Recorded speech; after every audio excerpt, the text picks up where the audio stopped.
good ship Voyager had been on a journey of exploration towards the North Pole. She was homeward bound, but unfortunately, the icy grip of the northern winter closed in, and the Voyager was surrounded by great blocks of solid ice. Her captain and crew were prepared for a weary wait before the thaw set in, and they could continue their journey home. Shortly after noon, Captain Walton and his first mate, Mr. Boyd, were standing on the deck of the Voyager. They looked out across the icy waste.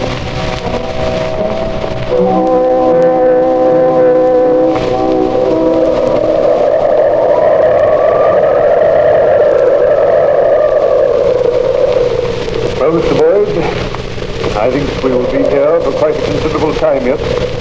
There's no sign of the thaw setting in. The trouble is to keep the crew occupied, Captain, and they're beginning to grumble a good deal already.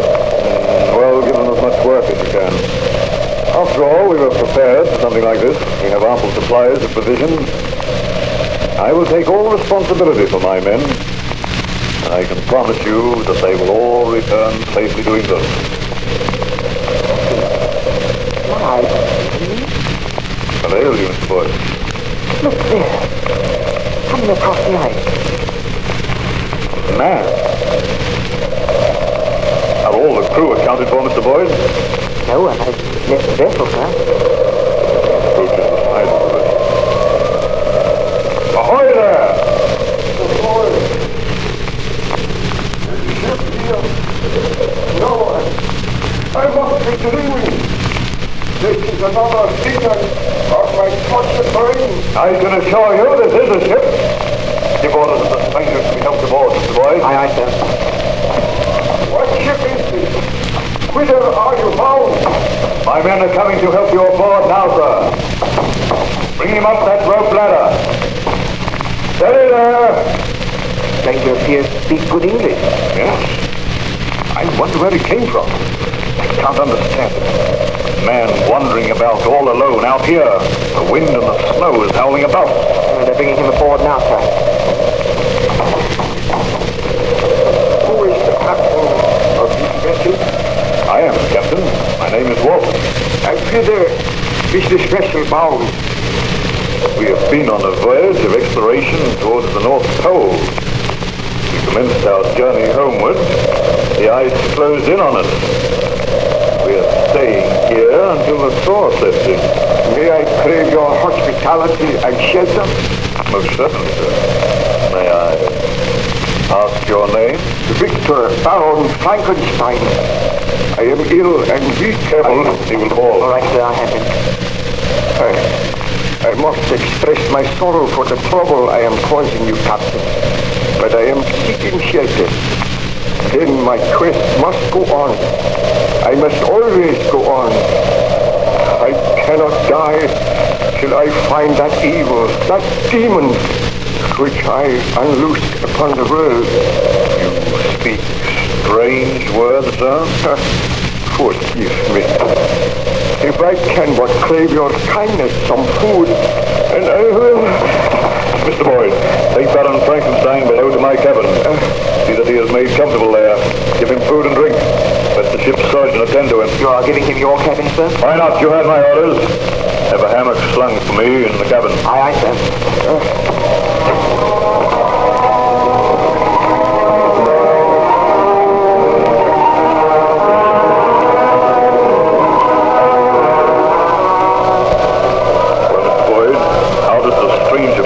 We put him to bed, sir. He slept for quite a long time. He seems better now. I think his mind is rambling. Why do you say that? Well, ever and anon he speaks of some demon, some fearful monster. He peers through the porthole. We had to use force on one occasion to persuade him to return to his bed. Strange. Perhaps his wanderings have deranged his mind. Do you think it is safe to leave him without a guard? Do you think we should take the precaution of locking your door, sir? He appears to be a gentleman. No doubt he has a strange story to tell. Has he mentioned anything which might supply a key to this mystery? Or why he was wandering about here in these icy wastes? It says that he was searching for an evil spirit, for a destroyer, a taker of human life.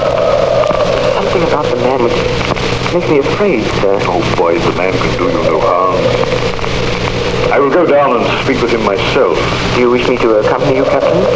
No, I will go alone. But should he become violent? Oh, the man is weak and ill. How can he become violent? He struggled with us when we dragged him away from the porthole. He says he must be watching. Forever watching. Poor devil.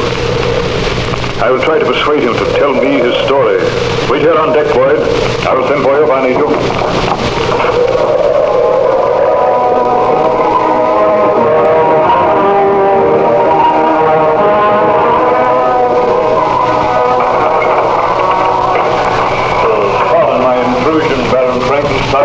I came to inquire after your health.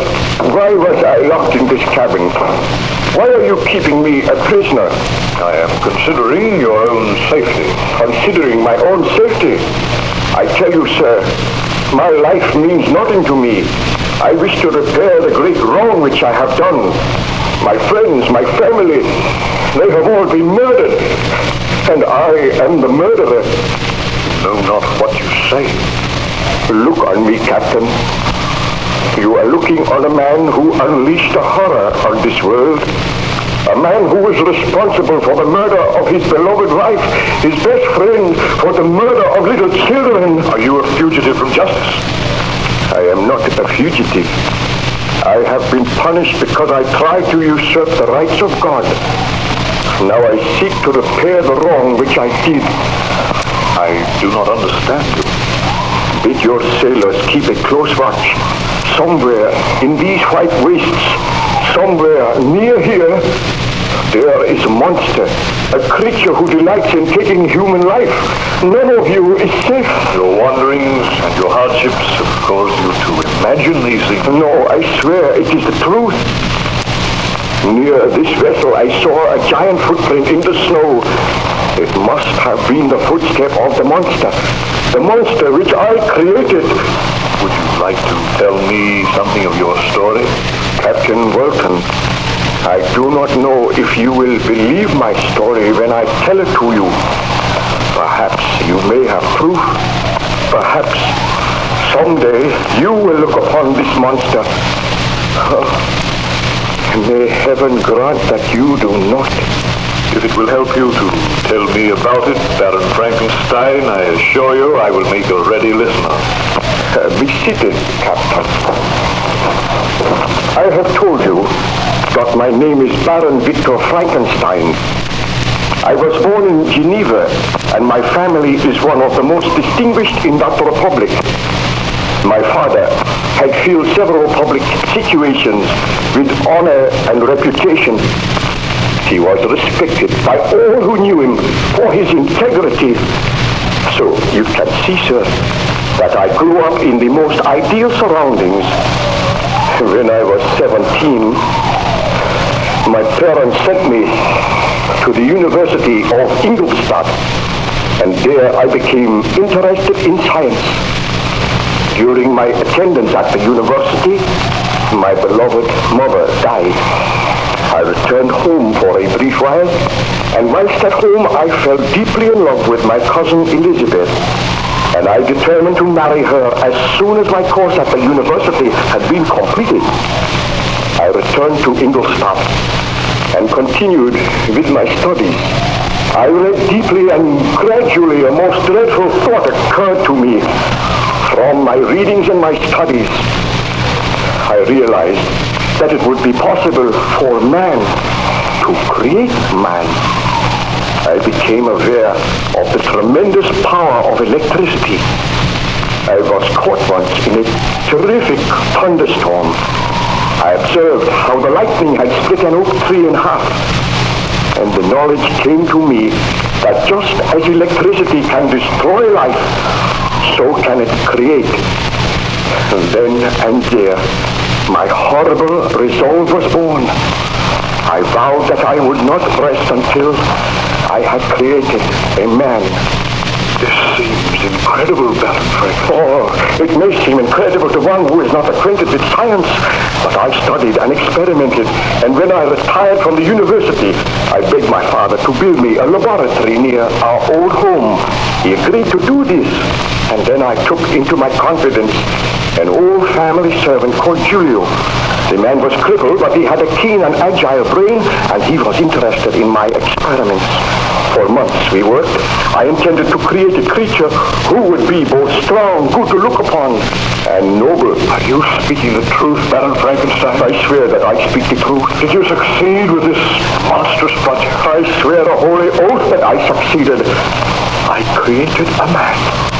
I usurped the rights of God. Did I say I created a man? That is not the truth. I created a monster. A monster? Why, you might well shudder, Captain Walton. I will tell you the story of the creation of this monster. I will tell you why you found me wandering about the White Waste. How did you get here? I chartered a ship. I paid a crew. We were wrecked upon an iceberg and all perished save one person. I was the miserable person who lived on because I had to live. I cannot die until I have destroyed that which I have created. But if you created this monster in Geneva, what is it doing here out in the White Waste of the North? Oh, I'm tired, my friend. The story is too dreadful and horrible. Let me regain my strength so that I may complete my work. What I have created must be destroyed. Oh, my poor fellow. I assure you that we will give you every care and attention. Still you do not believe me.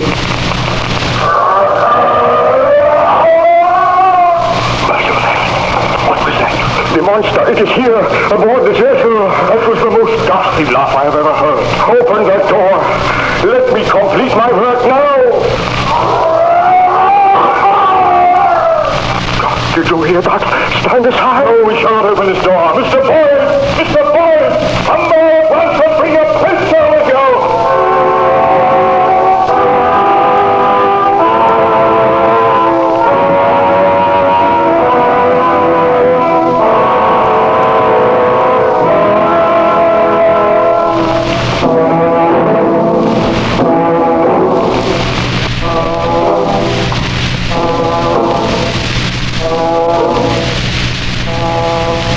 The good ship Voyager was held fast in the northern iceberg. The captain and crew were astonished when a stranger came staggering across the ice and asked for shelter. This stranger was Baron Victor Frankenstein. He was placed in the captain's cabin, and then he commenced to tell his story. Shortly afterwards, however, a ghastly laugh was heard outside the cabin door. Frankenstein weakly attempted to get out of bed, but the captain pushed him back and called to the first officer to come to his aid.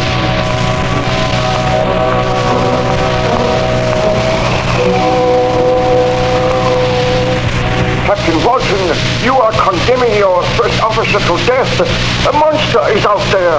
A blood-crazed, conscienceless beast. Oh, let me go. You are weak and ill. You can do nothing, Baron Frankenstein. Captain, what happened? Did you bring a pistol? Yes, no, the captain got taken out of the anyway. Is there anyone out there now? No one, sir. Very well. I shall unlock the door. Now come in. What did you see? Tell us what happened. I heard the captain calling and I dashed down the companionway. Then out of the darkness, a huge figure seemed to leap at me. I was knocked aside. When I arose, there was no sign of anyone. I dashed up on deck again. There was no one there. The man on watch reports that he saw nothing. The monster was here. You are lucky to be alive. I believe your story now, Baron Frankenstein. I created that monster, and I must live until I kill him. That is my sole task on this earth. What I created, so I will destroy. What do you mean? It is a strange story, Mr. Boyd. But Baron Frankenstein is too exhausted to talk any more tonight. Pray remain in the bunk cabin. I must try to get to sleep. I must recover my strength.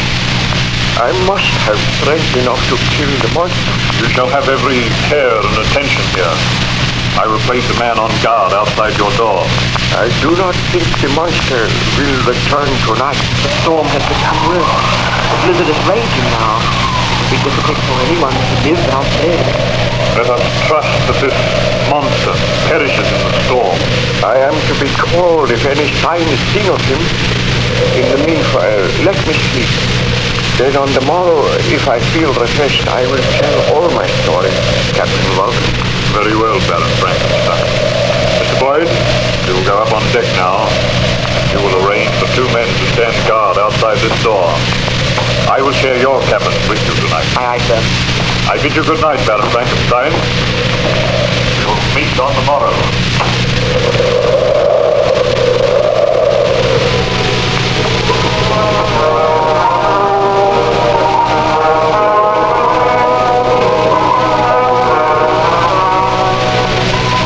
Surgeon tells me that you seem much better today, Baron Frankenstein. Yes, Captain, I feel much better.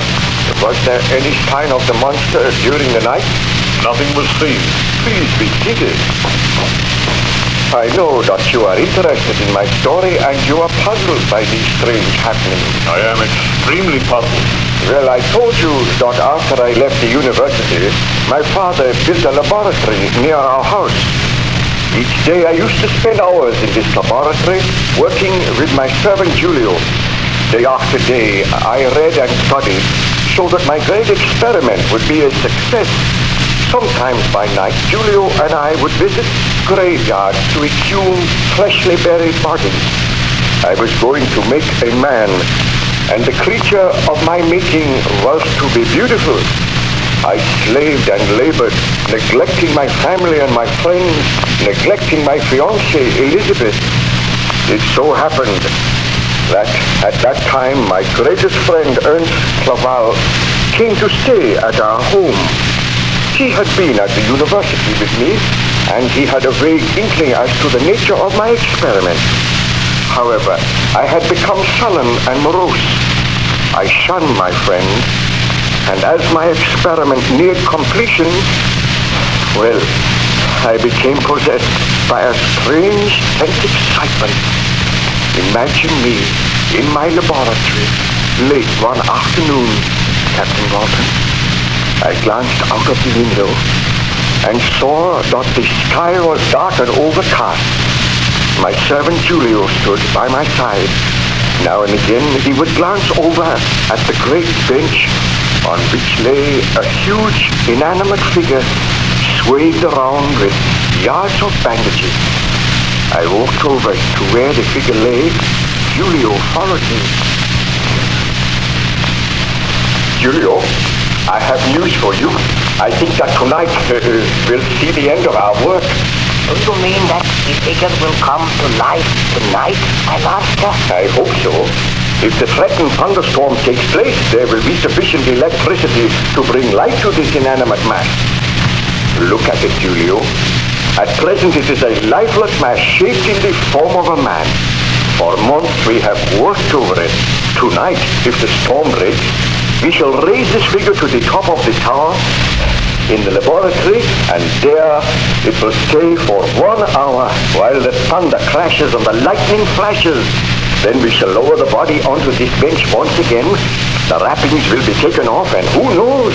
I may have created a man. Think of it, Julio. My work will be rewarded. I am afraid, master, we should not do this. Fool, why are you afraid? I am about to make a name for myself. I will be the greatest man in the world because I have created another in my own likeness. Throughout the centuries, men have tried to do this, but I will succeed. I know it. You may not be meant to succeed. Who is there? It is Clever here. May I come in, Victor? Yes. All right, Julio. Unlock the door. Oh, thank you. I wondered if I might watch you at work. The time is right now for you to share my secret. My experiments are almost at an end. I suspect the nature of your experiment, Victor, and I almost dread to ask if my suspicions are correct. Look on this bench. Tell me what you see there. A huge, inanimate figure swathed around with bandages. My creation. Tonight, this figure shall have life, Victor. You must not do it.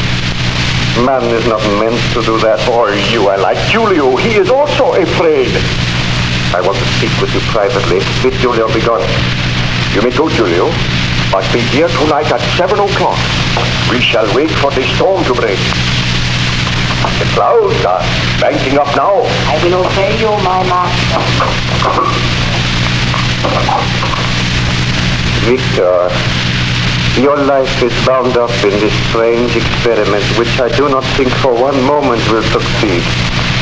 But might I point out that you are in love with a very beautiful and charming girl. You are neglecting her, and she feels this neglect keenly. Clerval, my friend, I know that I have been neglecting Elizabeth, but she will be proud of me, proud to marry me. I will be hailed as the greatest scientist the world has ever known. I beg of you to desist in this experiment. Do not try to bring life to this body tonight. Destroy what you have already done. Then marry Elizabeth and go away somewhere for a long holiday. You do not look well, my friend. Oh, I have been working too hard. But you ask too much of me, Ernst. I cannot give up my life's work. Do you love your work more than you do Elizabeth? I love Elizabeth very dearly, but I must do something with my life. I have always wanted to be a great scientist. My discovery will revolutionize the world. It will be possible to make men. Do you not understand? It is not possible. Experiments like this are not meant to succeed. You are usurping the right of God. You are my best friend. You cannot seriously ask me to give up this work. I am going to ask you to be here in this laboratory with me tonight to watch as I unbind the bandages from this figure and to know that my experiment has succeeded. Very well, Victor, since you insist. But I do think you should take Elizabeth into your confidence. Let her come here tonight. Oh, she will be afraid. We will all be afraid, but without wishing to dampen your ardor, let me assure you that I do not think this experiment will succeed. We shall see. Well, come with me now. Speak to Elizabeth. Tell her that you have been neglecting her and ask her to be present tonight. I will do that. We will go and seek out Elizabeth now. Well, Captain, I sought out my fiancée. I told her the truth. At first she was horrified, but gradually she became interested, and she consented to be present in the laboratory that night. After dinner, the storm developed rapidly. The thunder roared, and there were great streaks of forked lightning. Together, Elizabeth, Ernst, and myself went to the laboratory. There we found Julio awaiting us, and I led the way to the bench on which lay the inanimate figure. When we reached the bench... Well, my friends, I feel that you are about to witness one of the most extraordinary things in the annals of the world's history. Before you, you see a great inanimate figure entirely covered in bandages. By means of pulleys, Julio and I will raise that figure to the top of the tower, where it will remain for an hour. Then we will lower it, and I think the figure will have life. No, you cannot do it, Victor. You must not. I am afraid. Elizabeth, you said you had confidence in me. Will you promise me this, Victor? If the experiment is a failure, will you marry me and let us go away together? Never attempt to do this again. It is madness. I promise that if the experiment is a failure, I will discontinue all attempts. Now, does that satisfy you, Elizabeth? It does. Oh, do not worry, Elizabeth. I feel sure that this experiment cannot succeed. You hope it does not succeed, Ernst, but we shall see. The storm is at its height now. Come, Julio. Help me to place the body on the lift. Oh, careful. Roll it over. Victor, I beg of you, do not do it. Quiet, please. Now, Julio, pull the ropes and I will assist you. Pull. See, my friend, the body is going up to the tower. There it will be exposed to the full fury of the storm. Watch. The lightning frightens me. But this is a dreadful storm. The body is in place now. It will remain there for an hour. We must be patient. We will wait here. And in an hour's time, I will lower the body, unwrap the bandages, and perhaps I will have creation. Please proceed, Baron Frankenstein. Tell me what happened. I can tell you no more today, Captain. I am weary now, and the memory of the past upsets me. Please be patient. I will be patient. I will leave you to rest now, but I will return later, anxious to hear the remainder of your